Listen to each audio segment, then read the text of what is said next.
Greetings, salutations, and other big words. My name's Ethan. My handle is Wrangler. Welcome to Frequency Studios, weekly Wing It number 130 here on Rumble and YouTube. Oh my God, that's about half your age. No, not quite, almost, but not quite. Almost, yeah. But I had to shut off my camera because running OBS while doing this, I don't know what was going on. My computer couldn't handle it. I had to kind of restart. Because you didn't do your makeup today, isn't it? What's that? It's because you didn't do your makeup before going on live on stream. I have a face for radio and a voice for print. Oh, starting off with us in that big box over there, Mr. Frederick Guimone. Howdy ho, neighborinos. Don't worry. Hey, don't flanderize the comics creator. Yeah, Frederick, you never explained why you changed your last name when it used to be Gaymont. No, I think you're the one who's seeing gay stuff everywhere. Speaking of seeing gay stuff everywhere, Mr. Billy Bobstack. That's right. I see you, Raven. Yep. Right. Exactly. And working hard at leveling up at Minecraft, it's Raven Nevermore. Hey, guys. How you doing, Raven? I'm not used to you being on stream when we're starting because you usually kind of like sneak in on everybody and you're like start talking and you're like, whoa, he's here. Yeah, I've been busy a lot lately. I get off work, I grab dinner, and by the time I get done with dinner, you guys are already live. So evidently he was like reincarnated in Minecraft in like in Dubai as an oil baron. Yeah, well, all I can say is work hard. Yeah, hard work will set you free. All you need is a pickaxe and a goal. Well, the other thing that helps is infinite iron, because I've set this stuff up here so that just the villagers spawn iron golems, and then the iron golems fall into the fire, and then fill my buckets back here with tons of iron. And poppies. You industrialized Minecraft. All right. Yep, and then I also sell off the cooked kelp. I don't remember what exactly it's called, but a bunch of the villagers buy it and trade for emeralds, and then you just end up with so many emeralds you don't know what to do with them all. So you can pretty much build whatever you want now. Yep. And the other thing is I don't even have to mine for redstone. I just buy redstone off of those same certain ones of the villagers will sell redstone, and so after I sell off the cooked kelp and the iron, I turn it into the redstone and some other items. That's where I also get some. Whoops. That's also where I get some of my diamond gear. Is just buy it straight off of them. So I don't even have to go and dig for diamonds, but I still like having diamonds around. So you pretty much set up a very profitable trading post. Yep. This is what happens when an economically minded guy starts playing Minecraft. And then I also have a farm over here that's somewhat automated. I have to go through and plant everything myself. But I've got a switch way down there in that corner over there, and it releases all of these different sets of water, which washes down and cleans out all of the crops. Yeah, I've been playing Dwarf Fortress, which is kind of the predecessor to Minecraft.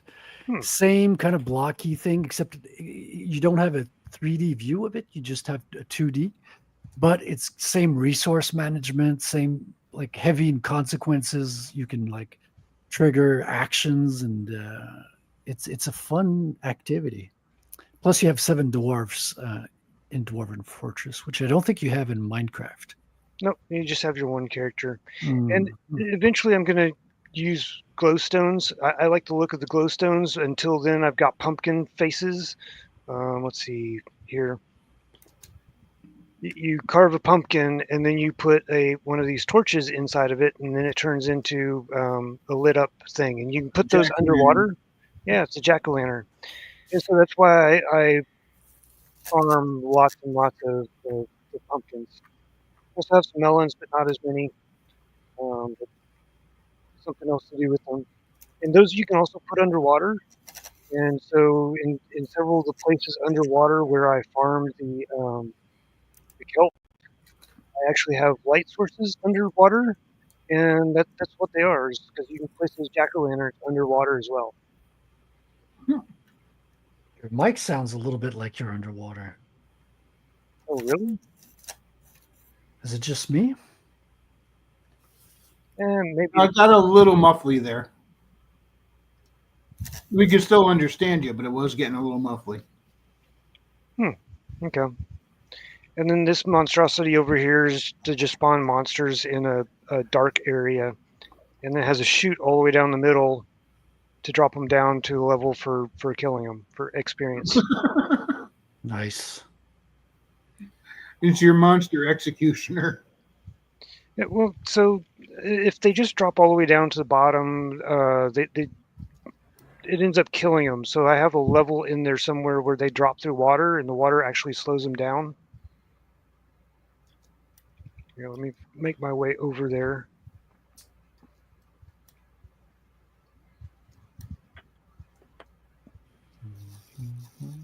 It's actually a little trippy.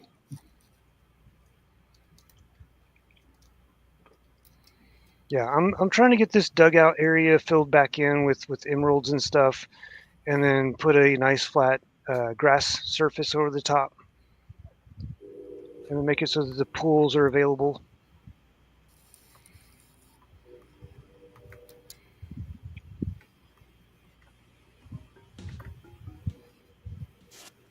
And over here, I do have a kind of farm level that I'm working on. Try that again. I started a song and it kind of sound compressed you out. So basically, there's multiple levels of this, and the reason why I have all of whatever these are up there is because it makes the mobs think that there's an actual block there, and then they fall off and land in the water, and then the water shoves them into this area. And this water here is kind of a catch spot, so it doesn't. It kind of pauses them, and then they fall down, and then it's X number of blocks, and they do enough damage that they're almost dead. Oh dear. And so when they do spawn and they do fall down, let's just take the fire pole. They end up falling down in here, and then you can just kill them. And then all their stuff collects down here. This is kind of cool, man. And I've never played Minecraft. I just watch other people play, but I've never seen that before. Yeah, and then I have like this. This is the only level that is blocked off from the stairs, just in case stuff gets loose. I'm hoping these half blocks and the half blocks on the things down below prevent the miniature zombies from running out. Those things are hell on wheels. But then, like this level and the level below actually have access to the stairs. And yeah, these are the collectors, and they just shove everything over into the chest.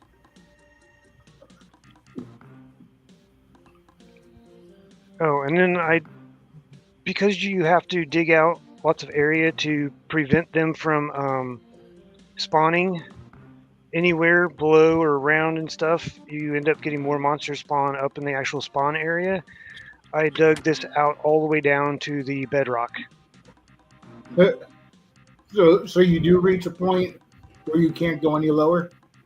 Yep. Let's see. Everyone reaches a point where they can't go any lower. I thought the game would pretty much let you dig right through out the bottom. No, there's bedrock, which is the Yeah. bottom. So here's the bedrock, and this there's no way to dig through this. But keep in mind, it's since it was the mountains update. They had like mountains and ginormous caves. Is where they like doubled or tripled the depth that it can go. That it originally used to go. And then I basically set this up so that I've got this dirt floor here just so that I don't fall too far down. I may or may not build this up. Some areas you can get slimes. I don't know that I'll get slimes in this area, but I get those tall black ones that like stealing blocks and stuff, and then I end up getting dirt in weird spots. Wait, there's tall black ones that steal blocks? Yeah, offhand I don't remember what they're called, but they screech a lot. They don't attack you unless you look directly at them, and then if you look directly at them, they freak out and they go after you. Reminds me of something. That's why I also have, on some of these levels, I have the, that's not helpful, but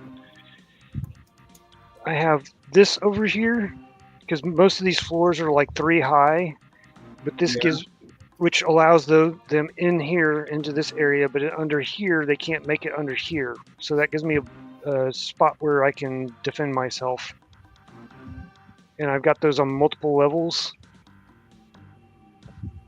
Just so I can, because sometimes they'll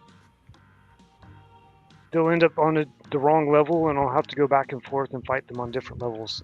The Endermen, that's what they are. I picked up a couple of pearls. Well, Herman will be joining us shortly. The $6 Million Man, also known as The Hedge.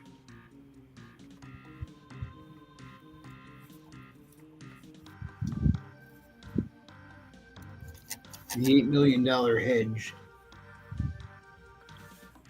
Is it 8 million or 6? It must be inflation. The Bionic Man was 6 million. But the hedge is worth more.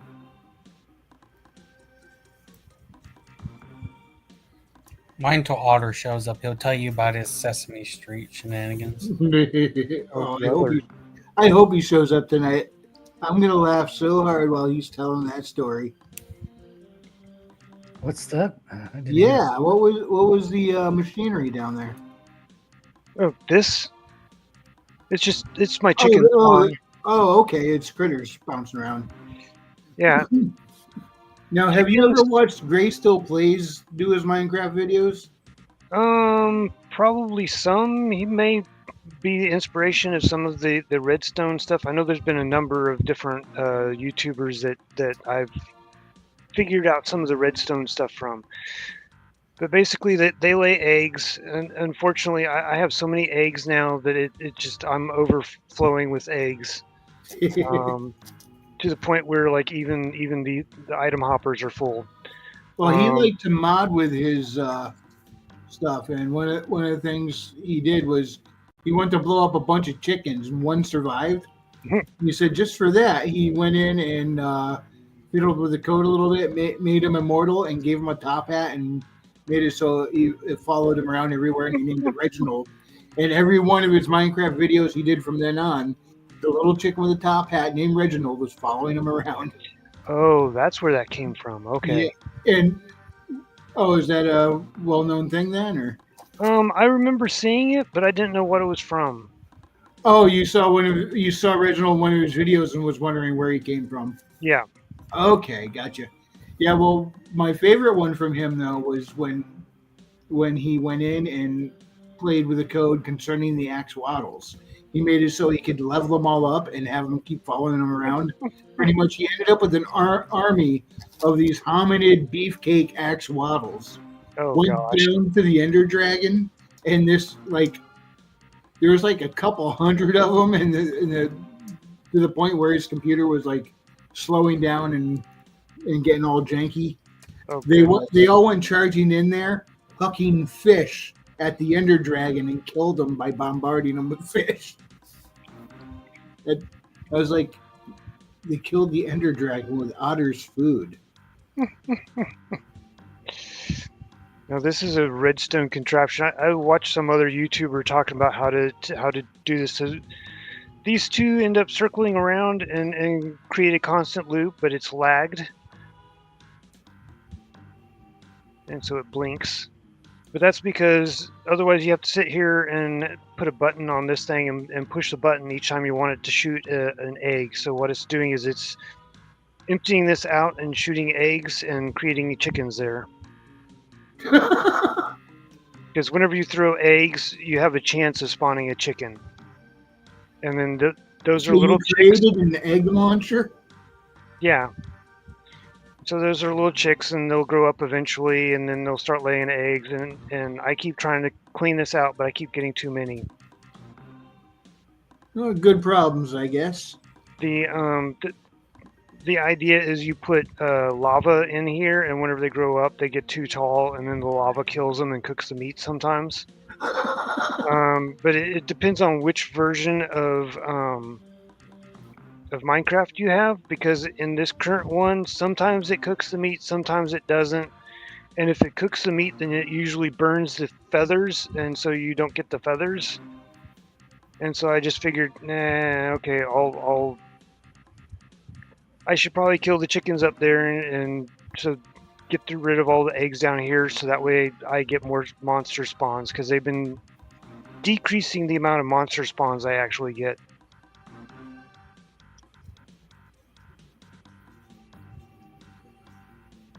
I guess, I mean, granted, I don't watch a lot of Minecraft stuff, but this is definitely the coolest thing I've ever seen so far.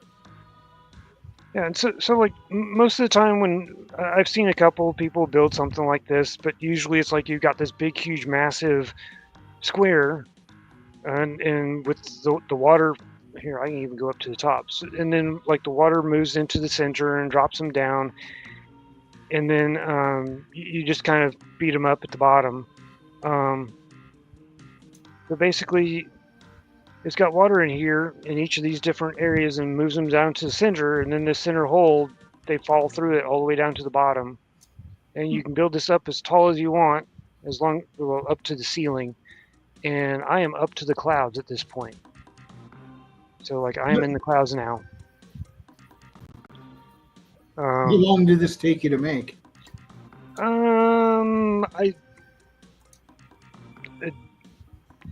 Depends on which portion of it you're talking about, because the bottom portion of it, because I wanted the bottom portion to be livable, which is why we've got all these nice checkered floors and stuff, and this took like a couple of days, and then the stuff up there took another day. Plus, it kind of depends on if you can work during the night or not. The truth is, Frequency, we don't actually want to tell you how much it took to clear stuff out, mine all the stuff, and then start building. Oh yeah, taking like flattening from like this area over was like probably a long time. But building the actual structure here, that's different. Because I got one built, I turned like the entire area around us and just deforested everything. And like mined out a shit ton of stuff around there. Yeah, the mining takes a long time. And built a castle and then built a wall around all big section. So you built this bit by bit over a long period of time then? Yeah, and think about this. These are all pumpkins. So I had to grow all the pumpkins and then harvest them, chop them up. Plus, if I didn't have the village with all the free iron and stuff, it would have been even longer. So if you count doing all of that before, plus all of the emerald, the emeralds just takes forever. But doing all that, plus this is probably a month. Yeah, I leveled all of that out, dug all of this out and everything. Just took a long time.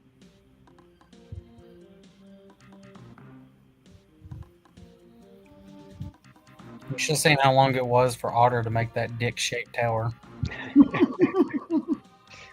That was funny. I've been to building my castle, okay?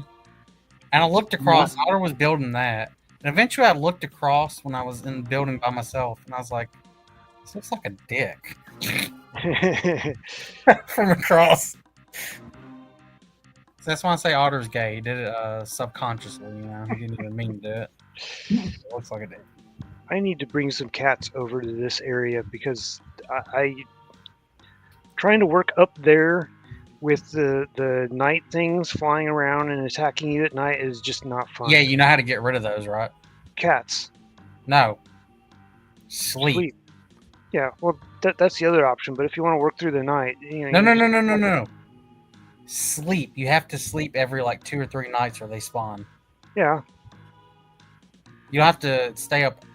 You don't have to do it every night, but as long as you do it every couple of days or 2, I think it's 3 days, then they won't spawn. Yeah, I believe it's 2 to 3 days. It is like the minimum. I've had a couple of extra days where I've not gotten them, but that's usual. But the other thing is you just have cats, and if you get all over the place and just set them anywhere near you, I mean, they'll swoop down. Yeah, but you know, once you start making really big building projects, can't always afford to have the cat near you. True. This is another thing. So if you've got them, you can just put tree things down all over this place, and then the stuff grows. And then you chop down the wood, and then the water ends up collecting anything that falls outside. And then it runs it down here and all the way down. And then I have another one of those collectors here, which shoots stuff into the chest. Speak of the gay devil, the Lord Otter is here. Hello. Hey, Otter. Fight the fairies! You fight those fairies! Fight the fairies! I So see Otter. an omnipotent voice is talking over me. So Otter, Yes. we just mentioned that your Sesame Street adventures. Yes. Yeah, how fun and how well that went. You know, El Homo, was that his name? Yeah, El Homo. It totally wasn't just the Otter just making a very long joke quest for you guys. Not at all. To give a little bit of context, Frederick is Yep. Otter decided to start a quest in which, so we ended last session with absolutely just massacring bugbears. We're talking like 70 something bugbears in this cave that we just slaughtered. So we started the session off from that, and then we were shoving Blackwood's character into the crevices because he's the thief rogue, and we're wanting to see what's behind there if you can find something, you know. Well, he started having Elmo talk to him in his head. He started getting premonitions of a voice saying over and over, Elmo's world. Yeah, and then he started having weird dreams where he was having sex with a chick, but it turned around and it was Elmo. Oh, gosh. Very strange. All this in Minecraft still? Yes. Yes, Minecraft. All of it in Minecraft. Okay. So Otter wanted us to all hold hands and get teleported to Elmo's world, in which Elmo's turned into a tyrannical dictator over all the Sesame Street. And turns out the leader just killed Elmo and was wearing his skin, like a skin suit. Oh, gosh. And all the other spoiler, Street. that's always been the case. You know, I Yeah. don't mean to spoil it for you guys, but it's Well, kind all of the other way it's supposed to be. Nightmare on Sesame Street. all One of the other things I always had in mind for it was, well, whenever I was planning that day specifically, was just the idea of a barbarian, totally not a malicious Conan, just singing da da da da da da da da Elmo's world, and the Muppets right in front of him not knowing the difference. Drugs are bad, guys. They're really not good for you. And we may or may not have forced Blackwood's character to dress up as a chick to be the betrothal so we can kill him. Didn't happen. Not at all. Right. Right. What was the fucking Muppet that we used for the wig? It was I forget his name, but he's from the Dark Crystal. Mhm. He's like the little ball of fur that's like rolling around. He's kind of like a dog. Yeah, we used that as a wig. And sadly, he didn't get to attack the leader. He missed his role. When I threw Blackwood's character in. Yeah, that is like the one thing I was just overtly inspired by. It was like the whole Broasar crowd. That's like the one takeaway where I'm like, I have to do this. It's not their whole gameplay philosophy. It's not the constant like bro culture or anything like that. It is the freaking it is the Muppets. I just noticed your subtitle there. Bigger, badder, odder. Indeed. It's like Nuprin. Little, yellow, different. Yeah, I don't know why you had Blackwood be betrothed to the evil Elmo, Otter. I don't know. It just came to me, you know? We were fucking with Blackwood so much. Oh, he was getting pissed by the end of it. Now, what's this one? Is it?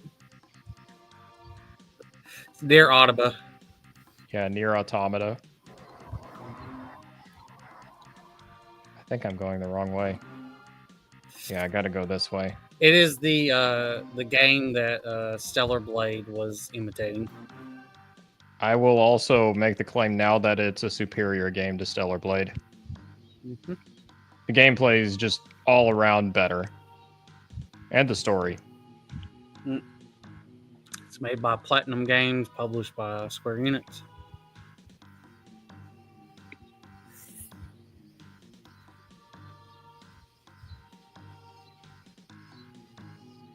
And 2B herself totally didn't have any influence on the internet, not whatsoever.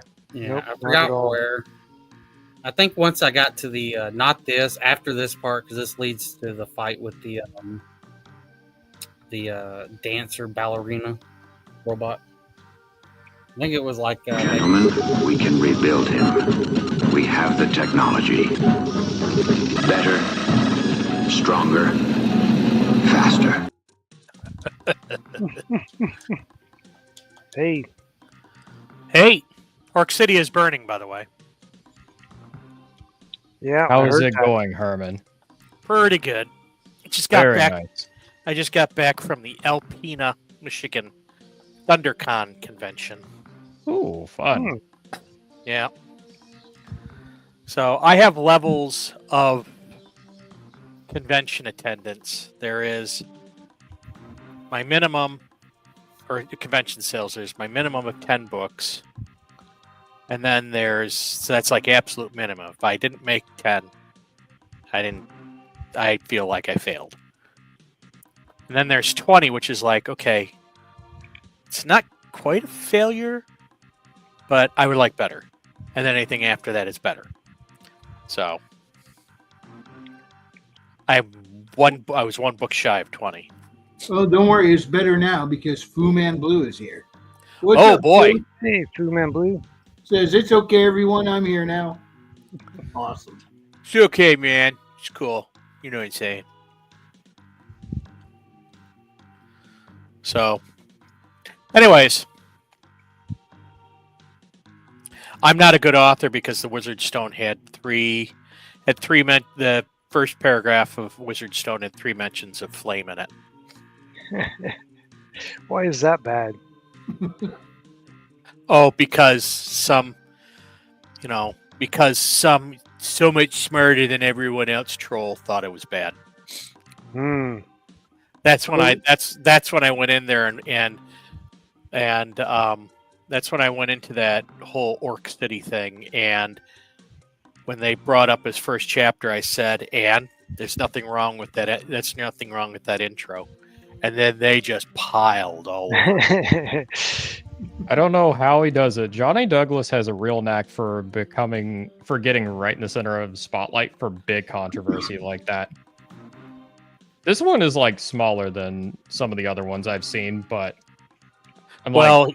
here's the deal. He turned it around on him. Yeah, like I always thought his first chapter was perfectly fine. I loved it. It's a great first chapter. Well, he technically uses it's all those prologue. fantasy tropes, like orcs are bad, and I thought that was hilarious. Well, for me, it's as simple as it catches my attention. Orcs are bad, okay? Okay. Okay. Could somebody else do something other than orcs and elves? Says the guy who flips out over dragons. So, but yeah, they were all over me, and of course, every troll and every alt in existence was like jumping all over me. So does that mean I did something different? I did trolls and elves instead of orcs and elves. Yeah. Well, they pulled out my first They pulled out my first page, and they were mocking it, and I'm like, "Ooh, you should use a thesaurus." If you go look in the thesaurus, there's like 4 or 5 synonyms for flame. And I probably could have reworded one sentence a little bit different so I could put in burning or something like that. Every synonym for flame is it doesn't apply. Like blaze and what is it? Like there's a bunch of them, like blaze and conflagration and all this, and it's like, none of those work. And so you got to use pretty much the only word you can use. So, but yeah, but it took. I think they tried like looking through all my books, and then they found one that they could mock, which was like, dude. Then the one guy I mocked it. I said, okay, so let's see a sample you're writing. I'm not the writer, dude. Wow. Yeah, that's pretty obvious. Skilled. Yeah. And of course they mock me. Author, LOL. Yeah, shut up, Junior. I publish more books than you. Hey, if somebody read my book and their only complaint was, this was a little misworded over here, I'd be thrilled. It was like, that's the only complaint. Yeah. Well, it's typical. It's the talentless goobers mocking other people and try and make them feel as bad as them. And homie, don't play that game. That's right. I do that all the time. It's Twitter NPCs. Yeah. Well, they're all alts. I mean, the vast majority of them were alts. I'm gonna make what's his name cry, Frederick. The creator of I beat myself up all the time. I don't need the trolls to do it for me. So, but the nice thing is that you get to block you can find these guys and block them. And so now, you don't have to worry about them showing up later. They're still gone. What's the name of the creator band of the Crow, Frederick? Oh, Arvid? Mm-hmm. Yeah. I'm gonna make him cry. He seems cool. He doesn't seem like somebody who's too uptight. No, but I gotta make him cry when we do the review. I mean, you can try. I gotta point out my all two flaws with that book. I'm not joking. When we get to the flaw section of that video, Frederick, I will literally only have 2 things to point out. Well, you have to make stuff up then. Mm-hmm. I have to complain about the slightly weird color variant of something. I put on the 3D glasses and the page didn't seem to jump out at me.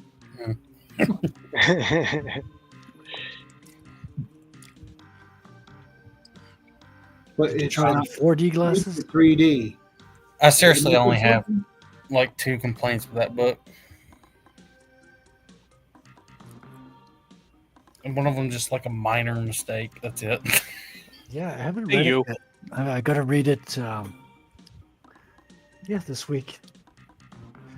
Are we set to do it on Thursday? Is that Yeah. good? That works. Cool. Yeah, because I can do it pretty much any time Thursday. Awesome. Wednesday wasn't going to work because I don't get off work until around 5, and I'll get home to around 6. Now the game has become a bullet hell. The game has a lot of bullet hell elements to it.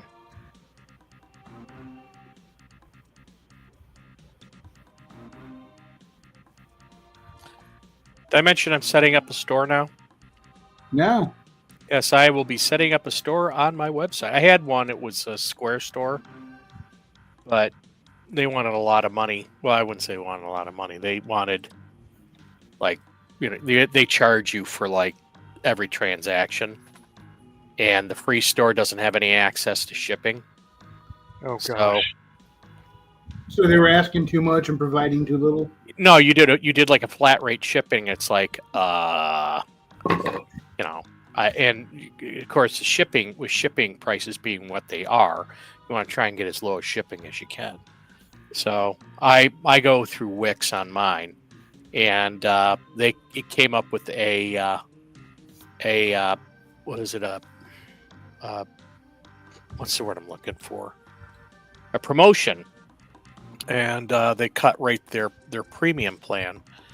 So I bought 2 years of the premium plan, and so I'm setting up the store now with that. And the premium plan allows me to access certain automatic shipment, or automatic shipping price calculators and whatnot. So Cool.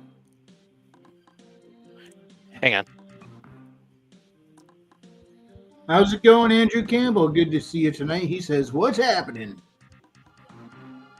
So I very well may be putting my my next book up for pre-release, or not even pre-release. Release it early on my webpage first, and then put it on Amazon and whatnot.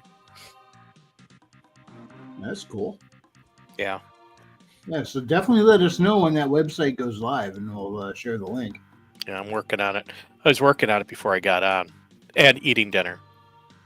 And the traffic back and forth on I-75 through Michigan was absolutely brutal. It usually takes like about 3.5 hours for us to get to Alpena or thereabouts. 5 hours. Most of it, well, number one, we had July 4th traffic, and number two, there was construction everywhere. That's always fun.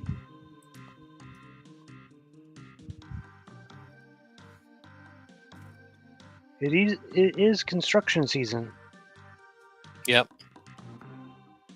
Well, it's always construction season in Michigan. Yeah, I've noticed myself that construction season used to be summer. Now it's pretty much all year long. And I don't understand why, but they will rip up Route 2, and then by the end of the season, they had paved it over. It all looks nice, sweet, solid, smooth, new. The next summer, they're ripping up the exact same places again. And I was like, and then when they finish that up, the next year, they're ripping it up again. It's like, are you guys stuck in an endless loop? What is going on here? It's the infinite money glitch. It really is. I think I heard someone say they had gone around and redid a whole bunch of roads in the state, and then right as they were finishing up, a new infrastructure was getting implemented, which means they had to go dig back into those same roads they just finished. Oh, it's like, oh, great. Yeah. Yeah, I don't even know if that's true, but it sounds believable. So that's one of the things that my dad dealt with all the time working for the city, is that his group would go and send information out to like the water department, the electrical, all the different things, and say, hey, we are getting ready to pave the road on this date and whatever. Please do anything prior to that. And it's like they'd send it out like a month or two, maybe 6 months in advance or something. And wouldn't you know it, the day after they paved the street, that's when all of the other utilities came out, tore up the street, and did everything to it. That sounds spiteful. Yeah, well, I think part of it was just that some of them were not necessarily good at planning things. My dad ended up going and becoming a liaison for the water department, and once he did that, things got fixed pretty quickly because he was like, as soon as that thing came out, he would go around and round them up and set up the projects to go and deal with that stuff immediately. And part of it was just, I think some of it was just they didn't know that they needed to go and do that sooner rather than later. Like they would just wait around until, oh, we need to go and do this. And well, you're supposed to do it before that date, not after.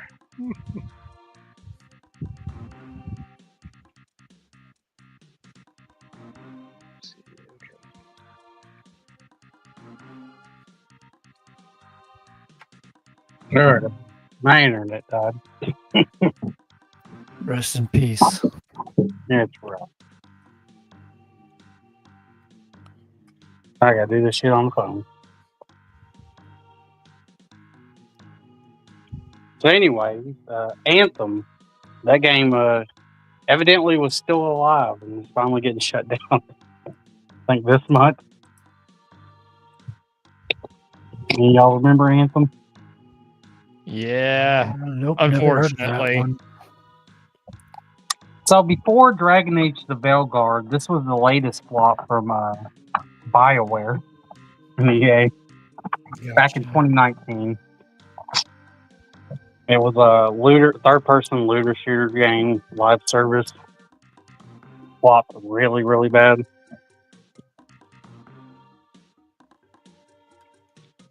And evidently, it was still the servers were still up. Funny enough, this entire time.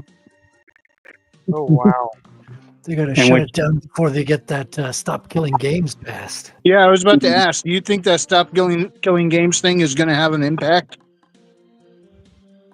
It depends. Here's the thing: the initiative is just to get it to EU lawmakers. It doesn't mean actually what will happen at the end. True, but it doesn't matter. Do something. At least you tried. All it takes is for something like that to end up taking place in one country that gets a big chunk of games, and then once they start doing it for there, it's available everywhere. Usually, yeah. Well, for the EU, it's different because it's going to be 8 countries, and it might impact it because that would pretty much mean, unless the companies don't want to sell there, which I'm pretty sure they're going to want to sell in those countries. So, if there's something actually there.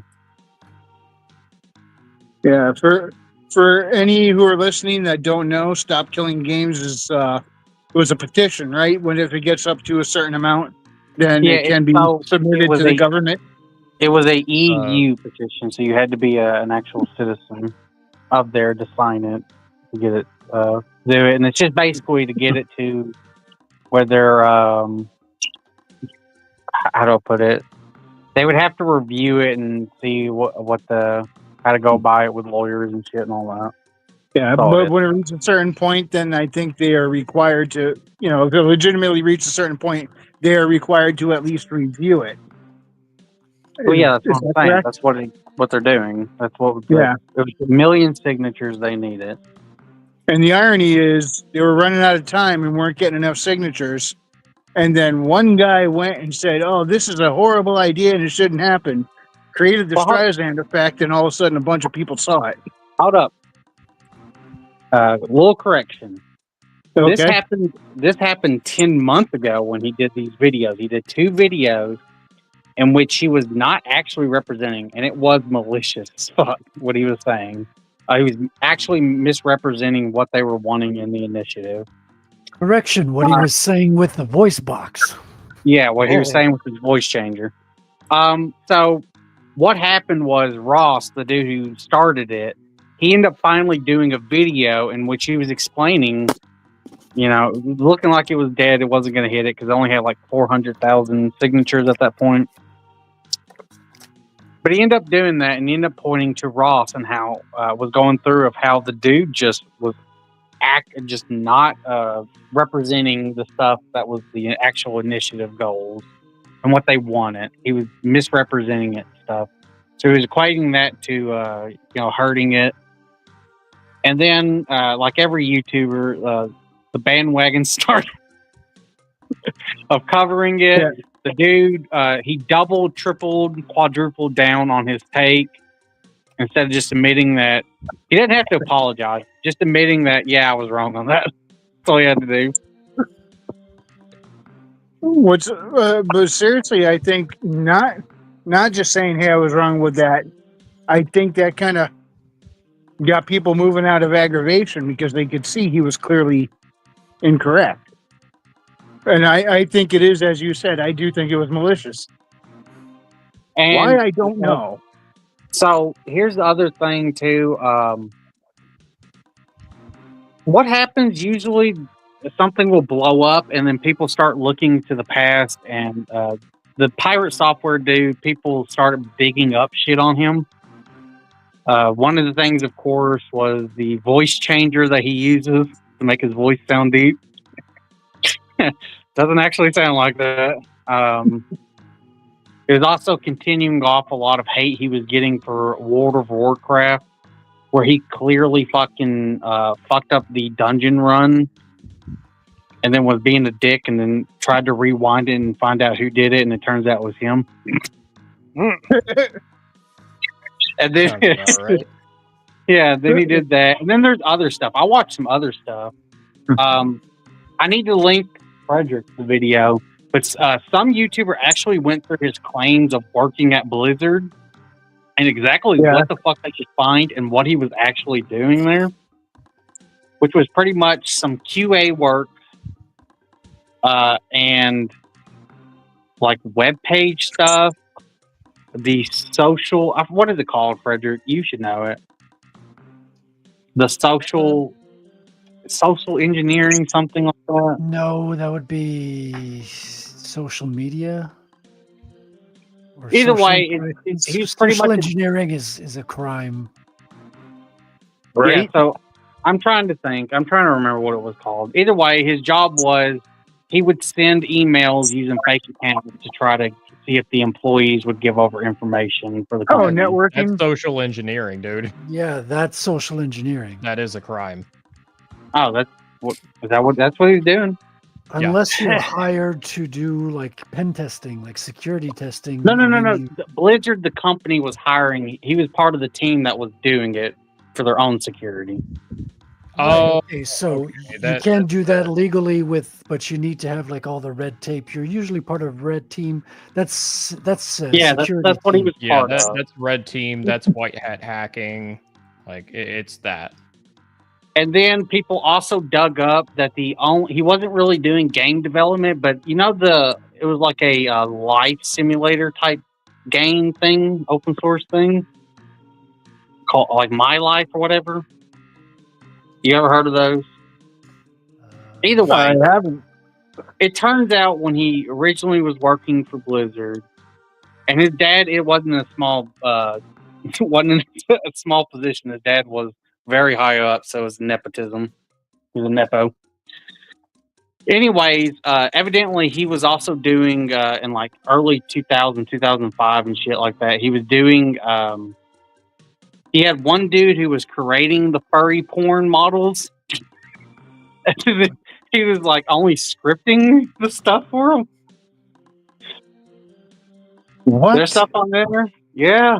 I'll send you the video, Frederick. How do we get it? No, don't send me anything to do with furries. Nothing. How did we get from No. Stop Killing Games to furry porn? Wait, don't answer that question. Well, I mean, it all has to do with pirate software. I mean, more people dig up on this dude, like, oh, yeah. Yeah, I don't want to know anything about him. No, I'm going to send you the video. I'm definitely going to send it to you. And then you also got him like blatantly lying about why he's not finishing his game. He has an indie game called Heartbound. It's been early access. It's been in development for like 8 years, almost a decade. And and he's not even like close to done. And then I watched some videos where people. Actually, I need to send Geno it. Geno will get a laugh out of it. Where the actual coders were going and looking through his coding that he's showing and how bad it is. I have to send that to you, Otter. What's that? His coding, game code, Oh. and how absolutely horrendous it is. Oh, is it like pure spaghetti code, like an unoptimized mess? Yes. It's unoptimized. And remember, he keeps claiming that he's 20 years in the industry as a game dev. Yeah, well, he's either lying or he's 20 years in the industry and hasn't learned much. Well, like I said, that one video... Both things can be true. That one video basically shows... in the industry. That one video basically shows that he can only find like 7 years worth that lines up of actual working in game development, but he wasn't a game dev. He was QA and doing like the red team hackers stuff. Well, that would kind of explain him being in the industry for several years, but him having shit code, because it's like whenever you're trying to like break into something, you're not really worried all that much about the efficiency of your own code unless you're just trying to remain discreet. If you're Red Hat and you're just trying to break into shit, yeah, you're not really concerned about like cleanness of like whatever you're writing. I don't think you meant Red Hat. Red Hat's a Linux company. You meant Black Hat. Right. My bad. Black Hat, well, also Red Team. That's what I meant to say. Yeah. Oh, and the hacking team that he kept making up stories that he was the one leading it and doing all this, and he's like the incredible god hacker. It's like a team of 10. So you can't even like actually verify it's telling the truth or not. Because it's like 10 people on the team. I'm like, oh. And meanwhile, he's talking about like he was part of Sneakers or something. Yeah, he was talking like he was, fucking the dude. If he left, the whole team would have been fucked type of mentality. So why is he relevant? Why is everybody talking about him? Is he like a big guy on YouTube or Twitch or something? So so let me put it like this. He gained the clips, YouTube shorts and clips section of it to grow the fuck out of his audience and to make himself seem big and all this stuff. And he ended up becoming a big channel. You know what I mean? And he was. Oh, so fake it till you make it actually does work. I got to try that. And here's the point. He's a quote unquote game dev who does working on the code streams, except he doesn't actually work on the code. One person went through the video where he's just having the image of it in the background. He's just mostly reacting to shit. I'm just saying that. And of course, he had a big audience, and the reason why people are really pissed because it's blatantly maliciously lying on the initiative. But what confuses me is why. What did he have to gain from that, really? Well, what does he have to gain from that? Yes. So he owns a publisher thing that helps small indie games. And a lot of these small indie games that he's helping are all live service games. So, if let's say the Stop Killing Games initiative would require any dev to have an actual end of life for their games if they get shut down. So there is kind of a thing of contradicting what he wants for his company and shit, right? Of course, you can't really prove it. I am surprised, though, that they wouldn't want a end-of-life method for their games anyway. Because who wants to sit there and go, yeah, I made that.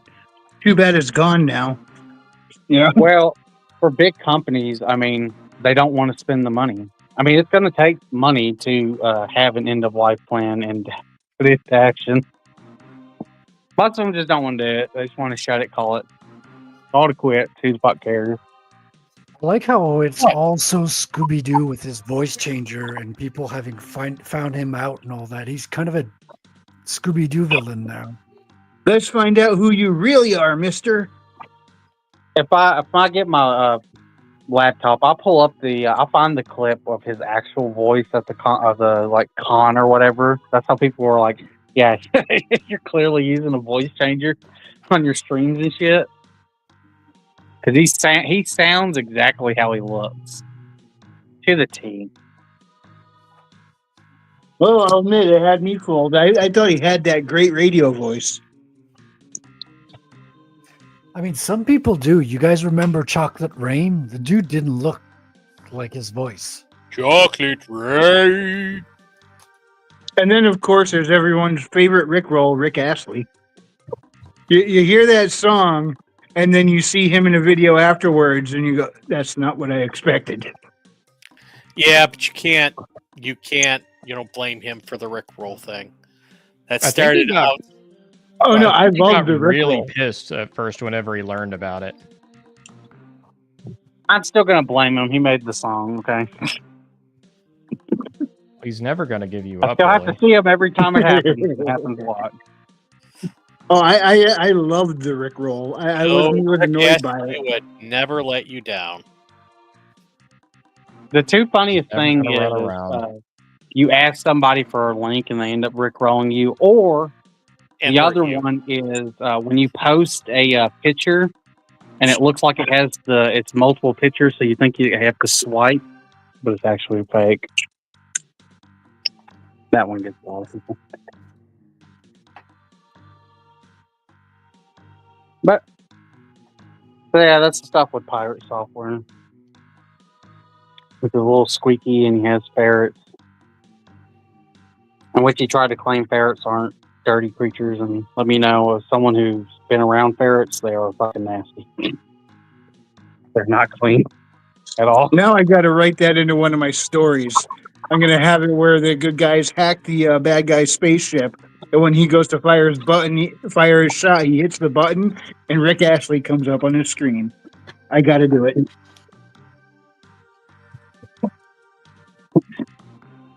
And of course, we were talking before stream the Hassan stuff that just went on with him doxing the wrong person who was in his chat, and then pulling up a gun and threatening him. Which, by the way, this idiot's so What? fucking retarded. Welcome to the world of Hassan. Yeah, and this dude was so retarded. He managed to accidentally eject his magazine at the fucking thing too. That's such a self-own. Go back to NRA classes. And then people were trying to be like, "Yeah, but Charlie did it as well." Charlie didn't, so that's voice critical. That dude. The video they're talking about was where he actually pulled out his gun and was handling it safely and just going through and explaining each part of the gun. Not really the same comparison with Hassan and what he did. And of course, he keeps, what was he? He was trying to go after Legal Mindset, which is a YouTuber or law tuber. Yeah, real name Andrew Esquire. Yeah. Which, by the way, I forgot what video it was that was covering his coverage, right? And a bunch of people were getting him confused with Legal Eagle. Because they're like... I've watched some of his stuff, and he is so overtly politically biased, it's unreal. Yeah. I Legal Eagle, I think, was the first one that introduced me to LawTube. And I listened to some of his stuff, but I was like, he's not telling everything.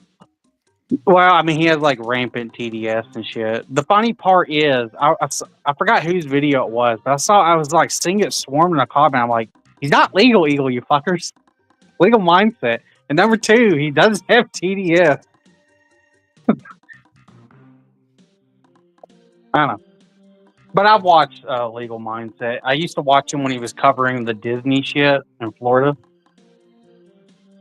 And when he was covering the Destiny stuff with the photos shit and all that. Yeah, I think he's also covered Nick Rekida's. Yeah, they're like Well, he kinda used to be part of the law too. they're kind of LawTube exploded with Rikita's stuff, covering, I don't remember which trial it was, but he had like lots Johnny of people Depp? come on his. Johnny Yeah, maybe Depp. that was the one. It was And he had Johnny lots, Depp and then Kyle Rittenhouse is where they blew up. Like, really yeah, blew he up. had It was lots of Johnny Depp. different LawTubers on, and that's where I got to find the different LawTubers, and I've kind of been. I don't like hugely watch them, but I at least follow them. So when something big comes up, I can go and find them and see what they have to say on stuff. The only Rikita, two, hmm. the only two I watch sometimes is Legal Mindset and Sean. Sean. He's the big fat one. It's fucking Does he wear a hilarious. cowboy hat on occasion, or from Texas or something? No. He's got a beard and shit. I think you're thinking of the other one, and he has like some creepy ass videos. The one you're talking about. Huh. Okay, I've not seen very many of his lately. I just saw him a lot whenever he was on like Rikita and some of the other stuff. And then there's Bianca, I think is his name. He does the defense stuff. Yeah, he's the self-defense lawyer, Bronca. I don't really watch him. I don't really like him that much, to be honest. But they all went their separate ways when the full Ricada stuff happened. Yeah, that was freaky. Oh, Nicky boy. Or But it's Ricky no boy. Orc City. The Baldo, swap your wife, the Baldo, swap your wife. That was the Ricada saga. You ended was up going making like- a whole. I You ended think up the making a first- whole Call of Cthulhu character that was just Nick Ricada, but Yeah, that's right. it was that just had the nothing- Baldo. Listen, that had nothing to do with Nick Ricada. His name was Rick. His name was Nikeda. Rick Nikeda. Okay, has nothing to do with this. Billy doesn't want to get sued by LawTube, clearly. Yeah, listen, my character, he was a traveling salesman of the Baldo. He had a cheating wife and a coke habit, you know. Nothing to correlation. do with Nick Ricada. Nothing to do. Completely original character. Completely. And he survived, by the way, in the story. Yeah, my guy didn't.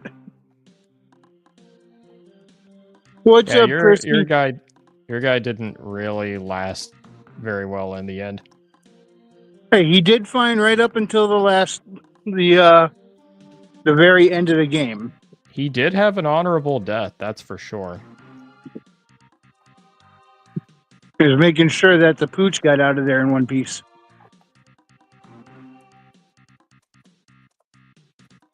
All right, Frederick, you need to finish that drawing. Come on. When did you start using blue pen? Time lapse. It was 5,000 years ago.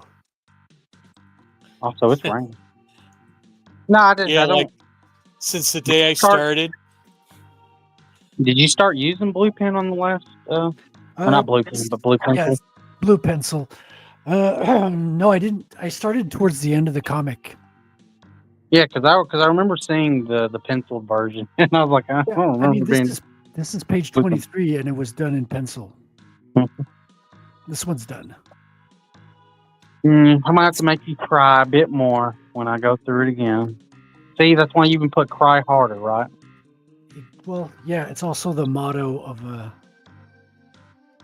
my sponsor. Your sponsor is "Cry Harder." Bull Bitcoin, cry harder. Which I thought was just a nice touch at the end, towards the end of the book. Well, at the end of the book, very much. So Yeah, but you gotta put like Justin Trudeau in blackface, looking up and then crying. Well, yeah, see, he's going to be in the shadows in blackface. You won't see him, but he'll be there. Yeah, definitely. Like, I'll be retouching the lettering and stuff, and as soon as everything's done in black and white, I'm going to put out another proofreading copy with like all the color pages I got towards the beginning, and then everything up to the end inked with updated word balloons and fixed text dialogue, all that stuff, all that good stuff.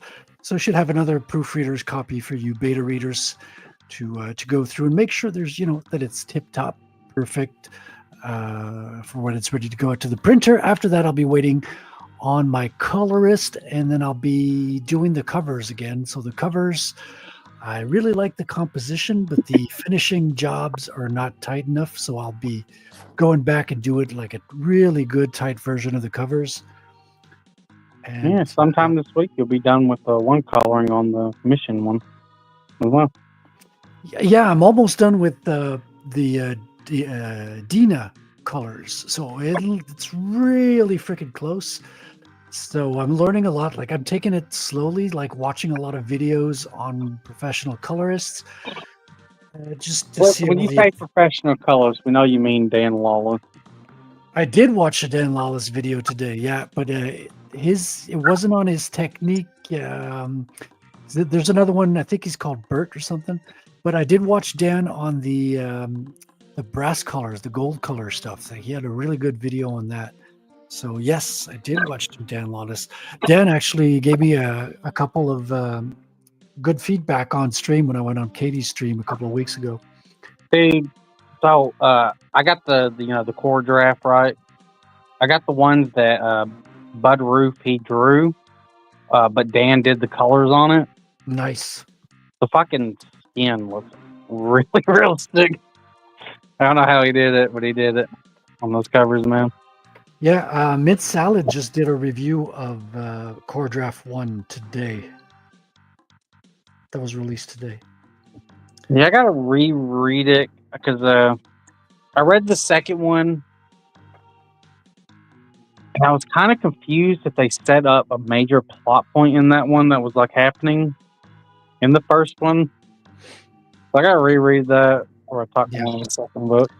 Yeah, I want to get it. I'm gonna probably get it on the next campaigns. A lot of campaigns, I'm kind of when they're offering like 3 books in, it makes much more financial sense from a Canadian standpoint to get something shipped. Like per book cost goes down when you're like shipping 3 books instead of just 1 or 2. Well, I know Fiendish is launching sometime this month. Well, see, that's another one that's been on my list to grab. So I want to grab Brené's whatchamacallit?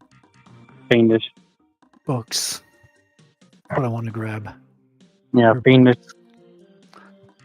And Core Draft is another one of those that looks really interesting. A few of them like that. I ordered Shane Davis's its 3rd installment. So I'm going to have to order 1 and 2 when that comes out. Yeah, I'm growing my collection of indie books there. They're going to have to keep growing it. Yeah, dude. That's right. And I guess sometime next month or this month, I don't know, the Mermaid. Yeah, at some point. It's real. It's gotta be. Look, I'm not exactly championing my scheduling with my book, but schedule. Yeah, I mean, dude, like I thought this comic was going to be done in 3 months, 4 months. Like I remember telling Billy, yeah, this will be done probably by your birthday, end of April. And I meant the one of last year. So this shit takes longer than you'd think or want, or it's pretty humbling. You know what fucked him up? I let him know about screen tones and manga, and he was like, "Oh my god, I gotta use that. Let me test that out." Yeah, look at how fucking good this looks, man. Look at the screen tone. I remember that. Isn't this worth getting like a year late? Look at these beautiful screen tones. And then he looked at the price of them and he went, "Shit." Yeah, the book's going to cost more because of you, Billy. Listen, it's a good technique that those little Japs came up with, you know. Yeah, problem is, dude, I used to make my own screen tones when I was a kid. Like, I got a bunch of, what was it, like acetate tapes that you could just feed into the photocopier. So we just like we made our own screen tone on the computer and then printed one good high quality copy and then photocopied the shit or used the printer, one or the other. And then we made just shit tons of screen tone when we were kids. It costs nothing. And then you put it behind your stickman drawings. Right? I mean, my art was almost as good as today. Like, it was just like a few notches below what it is now. Listen here. Listen to this prodigy bragging. Listen, what can I tell you, man? I did my homework. Frederick's too good for all of us. Now I feel sad. Well, you know, you guys cannot draw a better superhero comic book than me. That's just the way I can. I'm the Picasso of art. What are you talking about? Well, all I've seen you draw is Muhammad, Billy. You're never going to get over that, are you?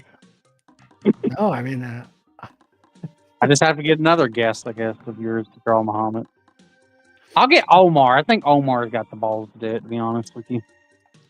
Maybe, could be. I mean, Omar's a regular now, so maybe he'll hop on tomorrow. And of course, I got to instruct him that he's not legally obligated to do what you tell him. Yeah, I'm going to legally tell him that he's obligated to ignore your rule and then have to listen to you. Are you going to get Nick? And I'll make him sign an NDA. I'll make him sign an NDA. You're going to get a legal mindset to represent me, so you're screwed. No. I have legal mindset to represent me because I watched him longer than you. You know, it's more loyalty there. Well, I'll get right Nikita then. Go for it. Ooh. Is he still in prison? No, he got released. Is he still streaming, or what the hell is he doing? I think so. Yeah, but he's a log tower. Stream. Like, I don't follow him, but I saw that he did a couple of streams. He seems to be on something else. Like, he was doing a stream where he was pausing the stream every 5 minutes. Every frame of pause? No. No, you don't understand. He was like going off camera every 5 minutes. Oh. That's what I meant to say. Sorry, my bad. Oh, wow. Yeah, he's I mean, here's the thing. Could he make a comeback? Like, if he actually got cleaned and really, fixed up his life? He could make a comeback. I don't think he'll ever be as big as he was, but he could. However, as far as I know, he has not changed. He's a very charismatic person, and it's kind of like a rock and roller in a sense. Like, you don't give a shit that your favorite musician is on drugs.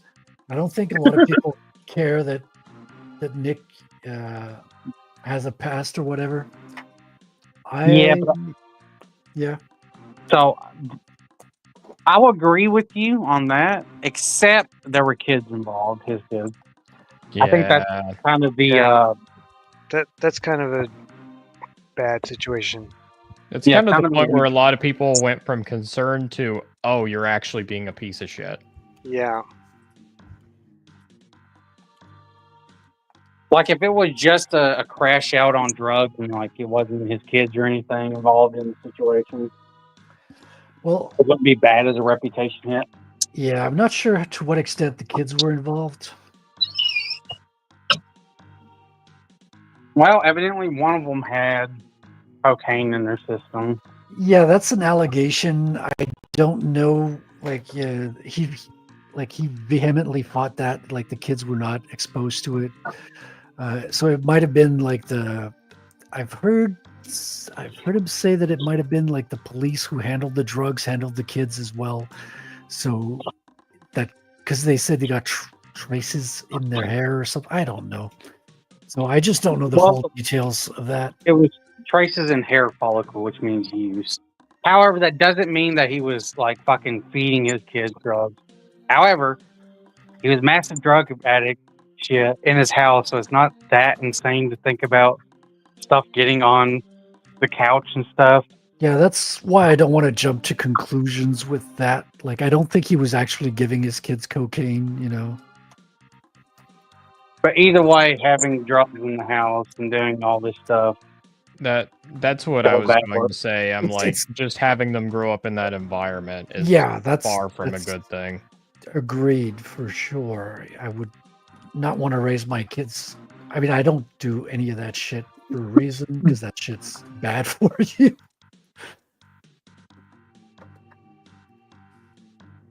Right. Like I said, I don't see any proof of the him doing that, but I just know on the other stuff, I mean, it's still bad. Yeah, no, I mean it's not the greatest environment. Agreed. I just don't know to what extent. So that's why I'm not jumping on the he gave his kids coke kind of bandwagon. I'm just staying reserved on that accusation. But yeah, that definitely it's not the ideal situation. You don't want to grow up with parents who are doing cocaine. That's a terrible drug that has like terrible effects on people. They were doing cocaine. Also, they were swingers, and that is not a false allegation. That is proven. How do we know? Because Aaron Himholt, well, he ended up getting sued by them, and justifiably so, because he was showing pictures that she sent, that Nick Rekieta's wife was sending to him when they were doing this, and he was showing it to somebody on stream. So they were suing for that. Is that going to stop Nick's comeback? I don't think so. Like I said, the kid stuff I think will. But what's the kid stuff? I don't know if it will completely stop it, but it will be something that people look at. Oh, sure. It's something that could stop him. Yeah, I mean, stop it? No, I mean it might, like Billy was saying, like it might reduce the comeback. Like he won't be as big, or as when people will know your dark side. A lot less people come back. But is he going to stop it altogether? I don't know. I think Nick's pretty charismatic, and he's kind of like he likes to expose himself. The thing where I was coming from is if he cleaned up, he actually cleaned up and changed his stuff, he can recover, you know, decently. And I think most people will be like, all right. Like I said, the only real big thing was the situation with the children. That was it. That'd be the only thing that's like a bad stain. Yeah. Other than that, I mean, he's always going to have an audience, whether he's a lolcow or actually sobers up and gets right, you know? Here's the big question. Has he sunken as low as Boogie? No. Okay, because Boogie is kind of like the standard for like lolcow. Like, no, because Boogie, I think, have generally done worse. When you fake cancer, you have this weird kind of... There's worse than Boogie, by the way, Otter. He has like this weird dynamic with the girl he's dating. Chris Chan. The dude tried to scam people on one of those scam coin things from a company that he was caught doing. A shit coiner. Those are the worst. Wasn't it before like he got into YouTubing, he literally worked in the porn industry or something like that? I think he claims that, but who knows? Okay, he claims it. So here's my thing with Boogie. I think he claims a lot of shit to either strike sympathy with people or to get people to like rail on him, one or the other. Yeah, I think he's a participating lolcow. Like he'll do it willingly to get attention and get views. And he just like he plays the pity party. Did he really do like a scam with shit coins, or did Yeah, he it just lose was his something money like in it? you know how the shit coin wanted him to push it, and it was a scam. It was one of those. They're all shitcoin scams. If it's not Bitcoin, they're all scams. Well, specifically, you paid the creator $10,000 to push it on their audience, to get the gullible people in the audience to buy into it. They make a shit ton of money. Boogie made like $10,000 is what they paid him. And that's a fact that he did that. Yeah, that's a shitcoiner. And of course, faking the cancer. Okay, that's pretty bad. Not gonna lie, really bad. I'm also convinced his whole documentary that was made around him. I don't think the creator of the documentary meant it, but I think Boogie meant it as a way for people to like basically pay attention to him again, whether for good or ill. Yeah, that's attention the thing. is attention. Yeah. You mean when he dressed up like Jabba the Hutt and had his girlfriend dressed up like Princess Leia in it? Yeah. That's funny. That's actually funny. Don't get me wrong, I do think he plays it up like a lot of them do. However, I do think he's got some. Yeah, but see, he got like a humiliation fetish. Yeah, he really does. Yeah, for sure. I have no trouble believing that, but he'll never be as bad as Chris Chan. As long as Chris Chan is out there, every lol cow is tame compared to Christian Chandler. Oh my god, I gotta send you that video. The one animator who's doing like a Chris Chan joke one. We're talking to Sonichu. He just ends the video being like, all right, they released Chris Chan out of fucking jail. What the fuck? At the very end of it. Yeah. Like, oh my god. Yeah, he's out. Chris Chan's the worst. I don't think anyone can beat Chris Chan. He literally raped his mother. Yes. Oh my god. His mother ridden with dementia. Jesus. That's the worst. Yeah, you That's can't some of the beat worst. Chris Chan. Pretty That's what terrible. I mean. He's always going to make everyone else look tame compared to what he did. That's bad. The funny part is I don't know enough about DSP to know if he's really bad or not, or just stupid. He's pathetic, but he's just like a beggar. Like he's like nothing about DSP is. He got caught on camera whacking off.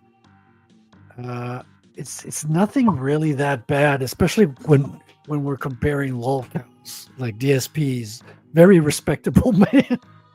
Yeah, like I said, unless someone, unless somebody like shows me evidence of him doing really bad stuff, my opinion of DSP is like I don't like him. He's the cockroach of the internet, but I don't think he's that bad. Wait, I thought Asmongold was the cockroach of the internet. No. Well, that's the thing about cockroaches. You see one, there's tons of others. Let me put it like this. If the internet goes out and everything, DSP will still be trying to stream. He'll still be trying to play his, that WWE mobile fucking game. I know a lot of people have been sharing where he's been trying to get into Mario Kart World and he's just terrible at the game.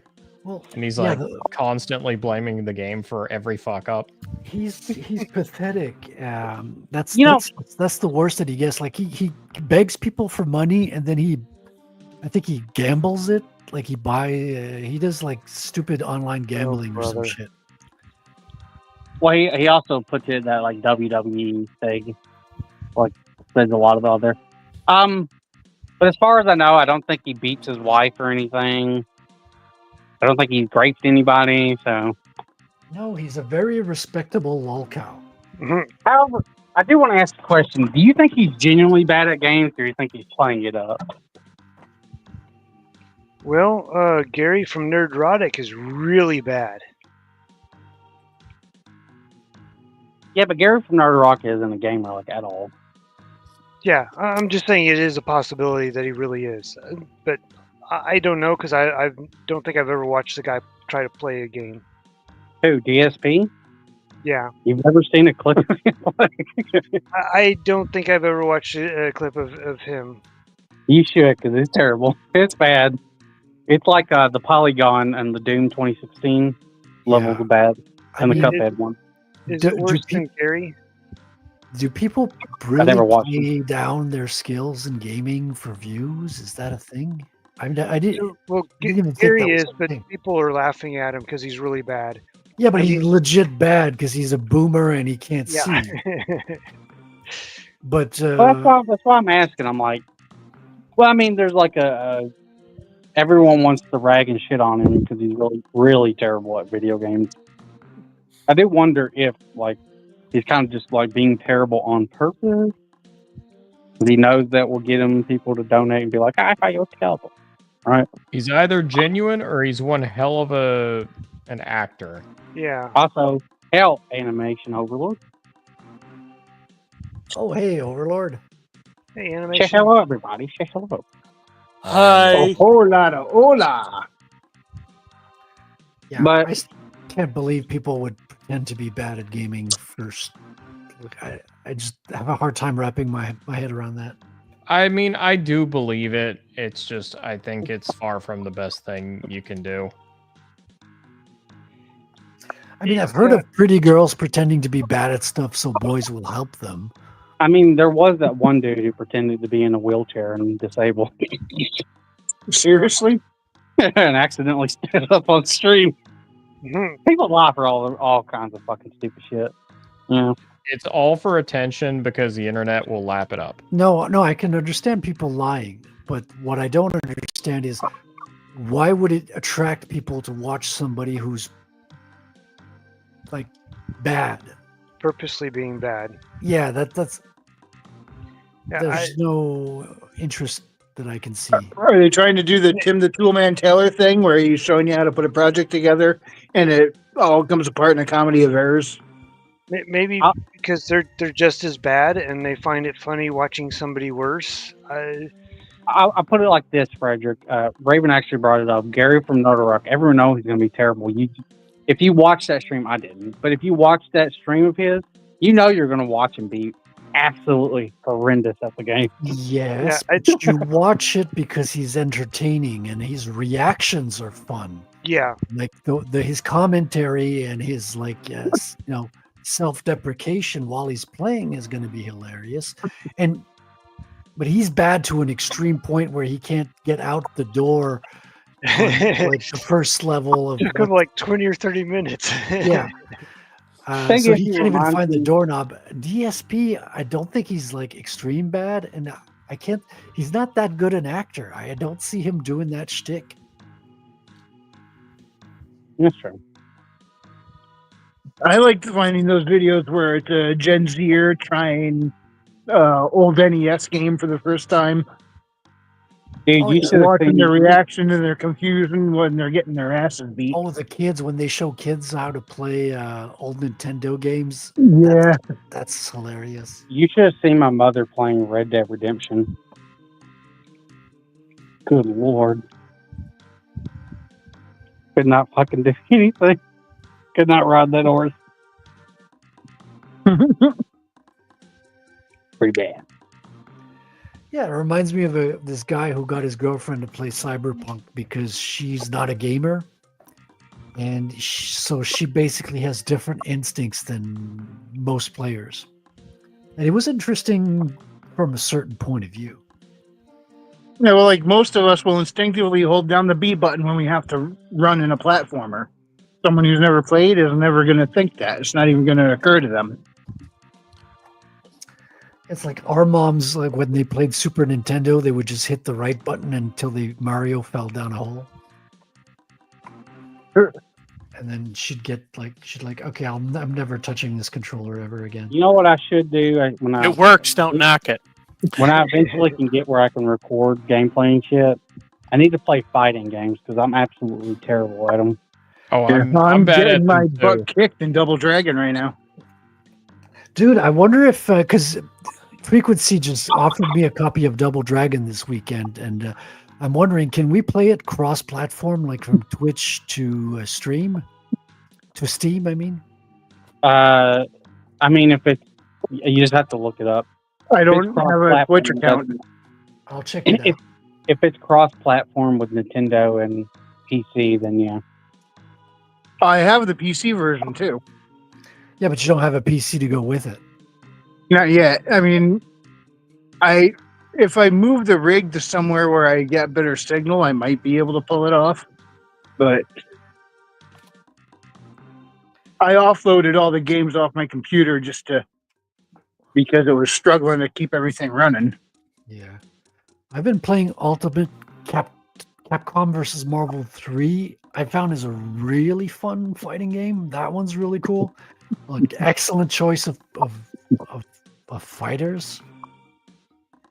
Although I'm always taking Wolverine, Deadpool, and Phoenix for some reason.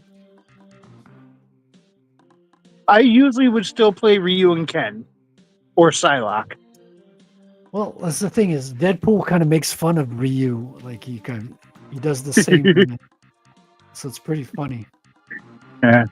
I'll When tell you what, move it though. backwards, he does the moonwalk, which I find hilarious.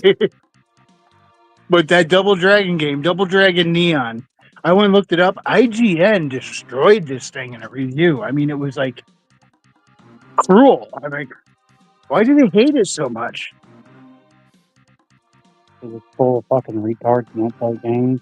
Yeah, and when the author of the article said the beat 'em up genre isn't very good anyway, it's like, then what are you doing reviewing the beat 'em up genre? Listen, this is the website that gave a game about water having too much water. IGN is full of retarded takes. This game has too many mechanics.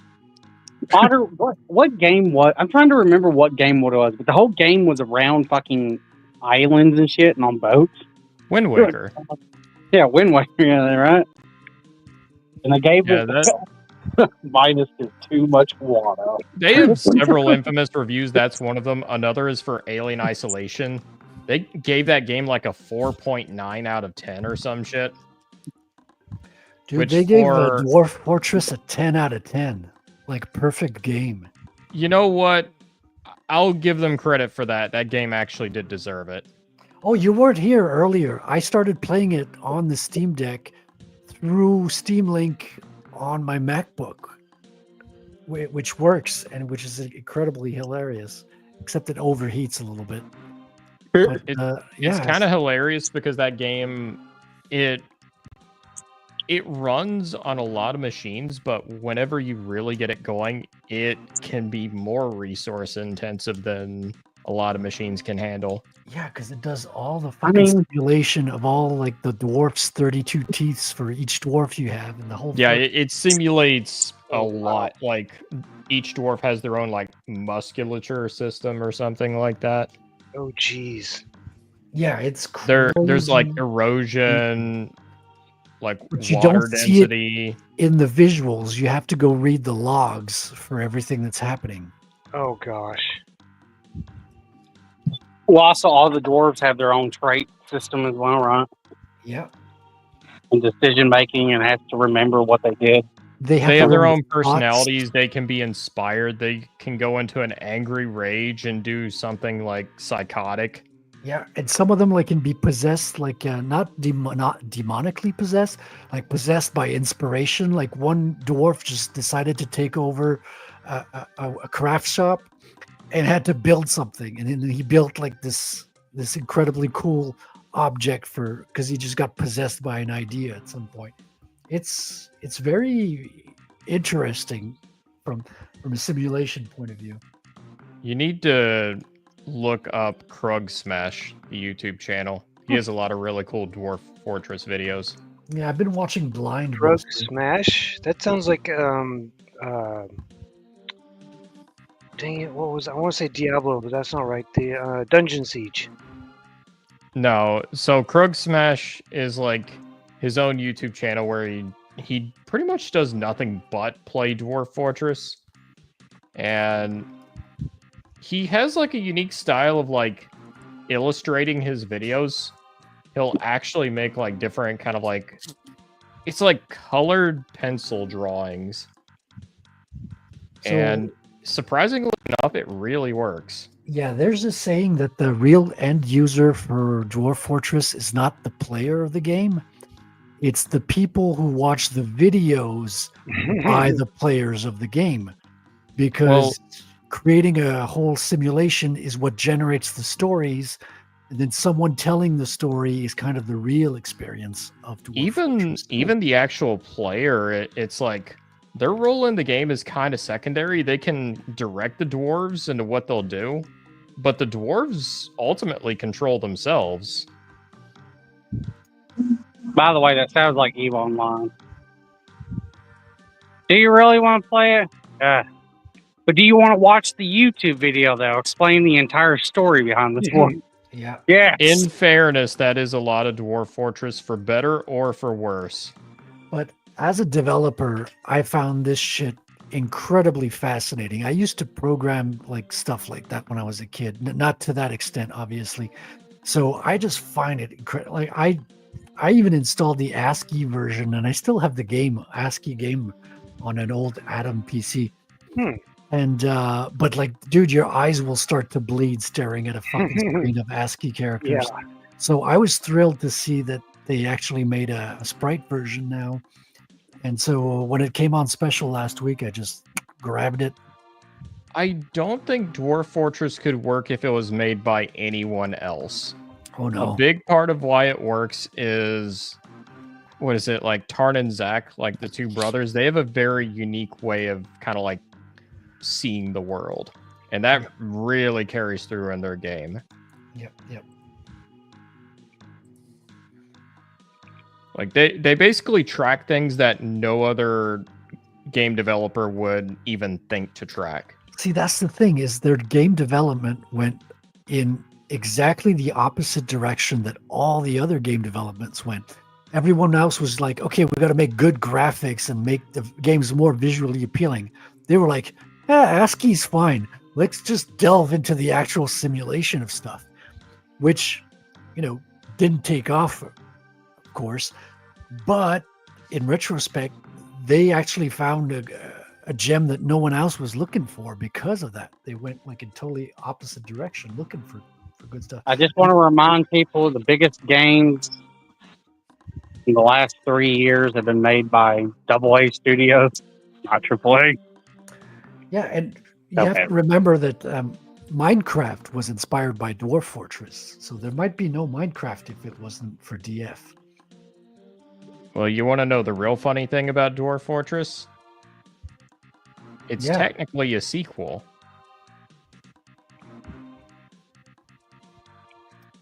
To what?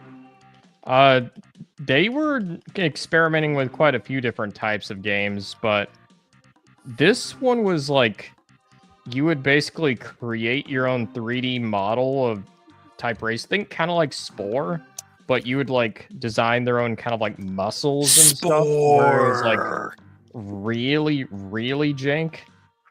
Yeah, but that one was like very 3D intensive, and I saw screenshots of it. It's pretty ugly as well. Yeah, it doesn't look very good.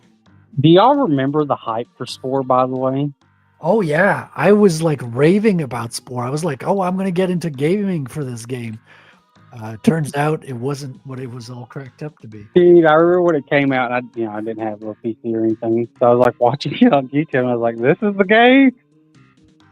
Wow. This is bad. So stupid looking.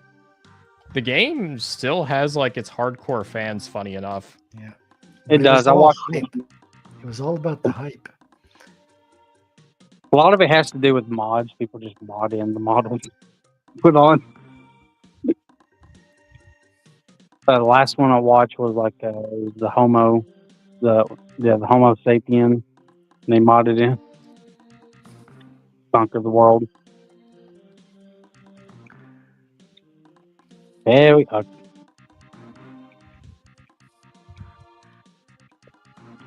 But no. I'm fucking inking bricks again. How the fuck did I get into this situation? It serves you right. How dare you put stuff with bricks on it? Listen, next time you write a book, you better like describe every fucking brick in the room I do. Hey, Otter, I know Gotta the next go mission. full Robert Jordan with it. You've never read one of my books, have you? I've read half of one. I need to finish it now. Your books are really good, actually. We need you. to. The whole half? Yeah, well, I stopped when I went on a trip to Nashville, and I never picked it up when I came back. Like I was on a different, headspace. Next commission that needs to be done for Frederick is a lot of wings, right? Like 6 pairs of wings on a character. Like the floor, the walls, and the roof all need to be brick. You know? So And to make it a real challenge, fun fact, she I now has to have a small blacklist boobs. for my commissions now, thanks to Billy Bob. And it's got to be like a Quentin Tarantino, Hideo Kojima, homage. So like the character's got to be wearing no shoes, so feet. Does that sound fun, Frederick? Well, my next commission is actually Ghost Rider. Yeah, but you need this other one, After that, it's James, and after that, it's Frequency is in line. Yeah, but you need to use 2 squids this time for the ink. 2 squids. Yes, listen to the guy who's not an artist. It'll work well. Listen to the guy who's not an artist telling the guy who's not an artist. What What to know? Comics is guys not being artists telling artists what to draw. There would be no history of comics if not for that. That's okay. There's lots of people telling me how he should write, so. Don't you know I used flame one too many times in a paragraph. Well, that automatically disqualifies me as an author. Once you use a word, you have to cut it out and put it in a bucket and never use it again. Yes. It gets really interesting without conjunctions after one sentence with one conjunction. It is really funny, though, to see how many people on Twitter and X are not writers, but are more than willing to lecture you about writing. Yep. Well, because they were taught things in school, and so now they've become experts. No, it's not even that. They were taught things in school. They defy things they were taught in school, and therefore they think they are experts. If you're on Twitter, you're technically a writer. Yeah, You're it's just called a Reddit, tweet Otter. writer. Yeah, you get a lot of that mentality. It's, oh, that's bad grammar in your tweet. Yeah, like I care, and that's the reason why I have editors. Oh, don't even get me Shut started. the hell up. Don't even get me started on the amount of people who will doggedly argue that you cannot have dark elements in your stories or any depressing elements because it's like that just makes you a nihilist, man. I'm like, no, I'm not trying to be a nihilist or anything like that. I'm just like, I just want to make dark stories sometimes. Like, man, you got to uphold tradition. I'm like, you should what all the be fuck like is- the Care Bears, dude. It gets tiring because I hear a lot of people say you gotta uphold tradition whenever you write, and I'm like, don't get me wrong, I hate the opposite of it too, but I'm like, what do you mean when you say tradition? Because there's a lot of things that can qualify as tradition. The end is nihilist. I mean, if you're talking like biblical themes, I'm cool with that. I don't mind it. But I mean, like, tradition can mean a whole lot of things. And here's the thing. A lot of the stories they'll probably point to basically back up their argument aren't going to actually uphold tradition. If it's made within the last century, I can almost guarantee that it subverts expectations in one way or another. Well, we're bringing up the Rings, even though that one, like I said, has one of the best twist endings. Lord of the Rings. Well, even Lord of the Rings has anachronisms in it. Like, it's written in English. No. That's what I'm saying. They'll point that as an example, but I'm like, yeah, but even that one, not all, sunshine and rainbows. I mean, hell, you even look at the myths that are so often cited, they have twist endings. Some of them get fucking dark, too. There's only like 7 possible storylines anyways, isn't there? 7 or 9? Yeah, people have kind of generalized it, but yeah, generally speaking, yeah. Yeah, I've been spoiled ever since I got the dictionary. Now I know all the words that are going to be in every fucking book. So who cares for reading a book now? I'm never going to see a new word. Well, until you read Clark Ashton Smith and you see words like quinquangular. To be fair, I think Razorfist has a little bit of that problem where he throws in like very obscure words. Here's the thing, and I think there is an art to having obscure language in your writing. So for a good example of how it's done well, I will recommend Clark Ashton Smith. I think he's very good at it, about using some very archaic language to help paint a very wild picture. Razorfist, I think, is halfway there. It's like, I see what he's going for, but sometimes the picture is a little muddy. Well, I was reading one of the Fawford and the Grey Mouser books, and Oh, I love Fawford and the Grey Mouser. yeah, they were talking about an ambuscade, and I'm like, that's kind of like ambush. Is this just another word for ambush? And I went and looked it up, and yeah, it's just another word for ambush. Yeah, that's a French word too. Oh, that's actually one of the things that Fawford and the Grey Mouser does that I think is kind of sort of genius. It uses obscure words from, or well, some of them not so obscure, from other languages, because their world Newan, which is actually backwards spelled for no win. Huh. It's meant to be a parallel universe to our own, where a lot of things are different, but every here and there's something you recognize. Always with the parallel universes. They never make a perpendicular universe. Why not? Whenever they say hello, whenever they're greeting someone, they don't say greetings or hail. They say hallo, spelled like in the Germanic sense, or they will say hola. That's actually spelled in the Wrangler sense.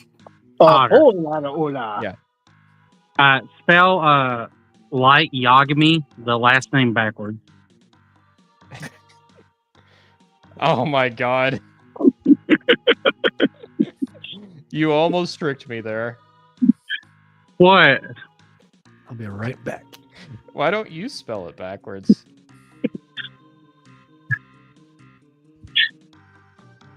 Oh my god. Come on, Billy, it's a show of confidence.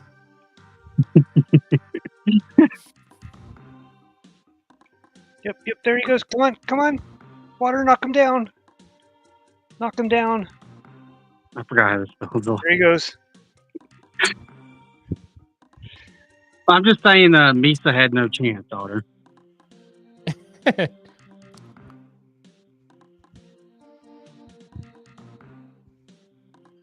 Yeah, they like to sell that Light is like completely straight. Meanwhile, like at a certain point, he's literally washing like Elle's feet. Who was it? I know it's a biblical reference, but still. I always so I never really watched fully Death Note. By the way, I've only ever watched like some episodes. I like it. It's good. But I've always watched the joke one between Light and Elle, right? It's just gay reference the entire time. There's a lot of gay undertones to their whole kind of like rivalry. Here, I'll get Frederick to say it, by the way, when he gets back. I'll get him to tell us his name backwards. Do you think that was done on purpose, or that really was a coincidence? What, the gay undertones? No. It lights Yagami, his name backwards, what it says. Oh, I think that's coincidental. I really do. Still funny, though.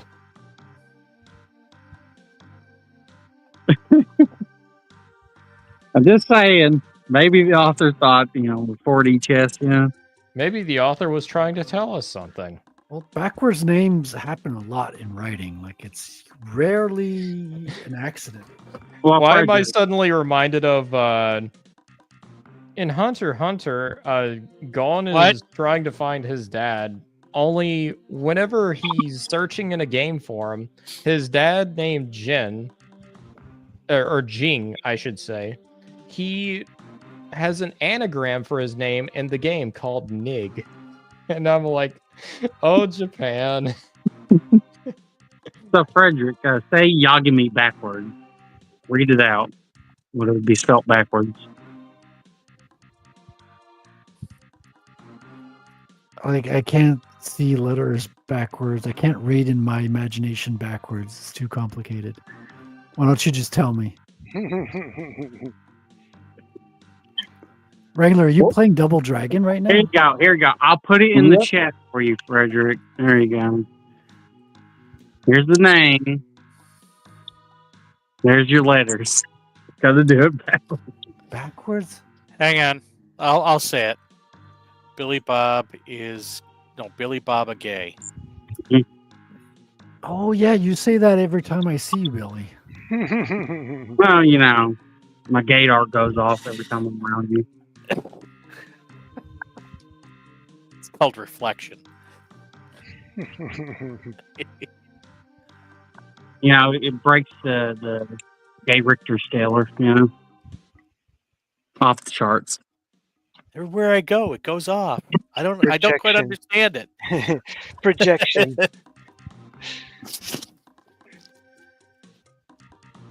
I'll be right back. The otter's running. Made him feel unwelcome. Well, it is a very hostile space, you know. Especially for your type, right?